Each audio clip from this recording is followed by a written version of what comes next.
Hanap mo ba ay steak na malasa pero presyong pangmasa? Dahil dito sa halagang 100 plus at 200 plus ay naka-imported steak ka na niluluto sa lava rock. Australian Porterhouse, yan.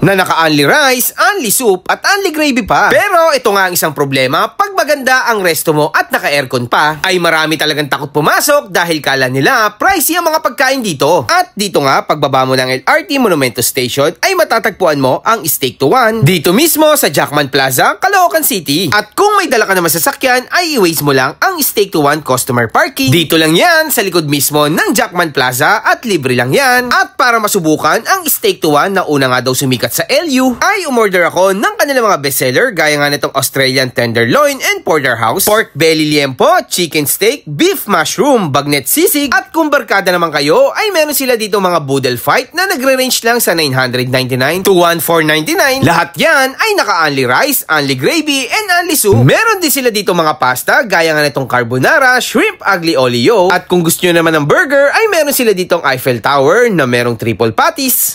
So yun mga ka-food trip, napadayo na nga tayo dito sa Steak to One, dito sa Caloocan guys, dito sa Jackman Plaza. Unlimited rice and gravy, 100 pesos lang to 200 plus. Yun yung mga presyo ng ano nila dito. And then titikman natin yung mga bestseller nila.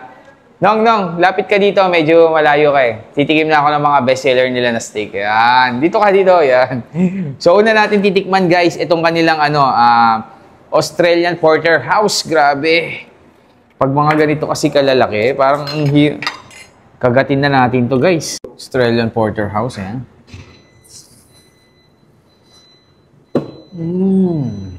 Tapos, only rice yan guys. Yan. Kuha tayo ng rice.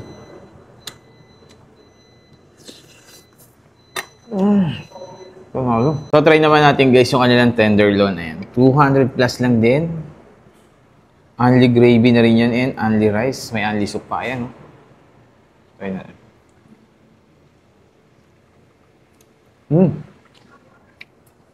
Mas malambot to, guys. Wow. Tapos meron tayong only soup. Gravy. Bigyan natin yung rice na yan. Pakita ko sa inyo, guys, kung gaano kalambot. Ayan, no? Hindi huwalay na talaga. Andaya. Quality. So ito naman kanilang beef mushroom guys, 100 plus lang din. Grabe talaga, ang sobrang mura dito. Try natin yan, isang subo. Beef mushroom, ayun, no?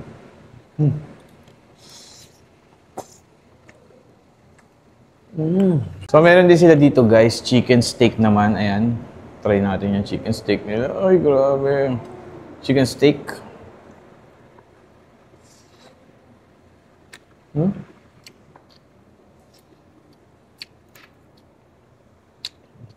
sarap. Parang may mushroom din siya sa ibabaw. So, ito. Try din natin yung kanilang sisig. Ayan. Seasoning sisig.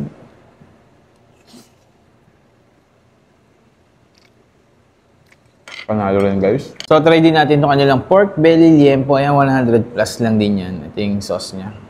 Ayan, tikman natin. Tikman. Ayun, ang laki. Tikman natin.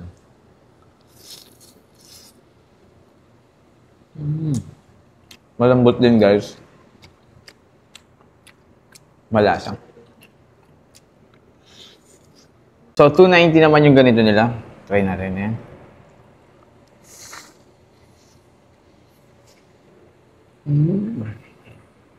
Ang sarap nung ano.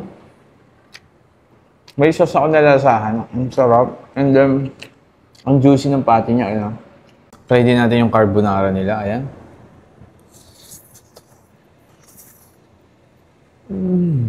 Aglio olio guys.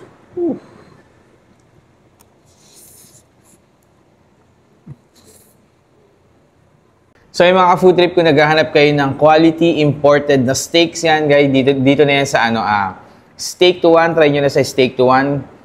Panalo yung mga steak nila dito, guys. Ang sarap ng lasa. And then affordable naman talaga yung price. Saka makakita, ang ganda ng resto nila. Tapos 100 to 200 plus lang yung mga steak. Naka-only gravy, only soup, at only rice ka pa. Dito lang yan sa Steak to 1. So yun mga food trip, thank you.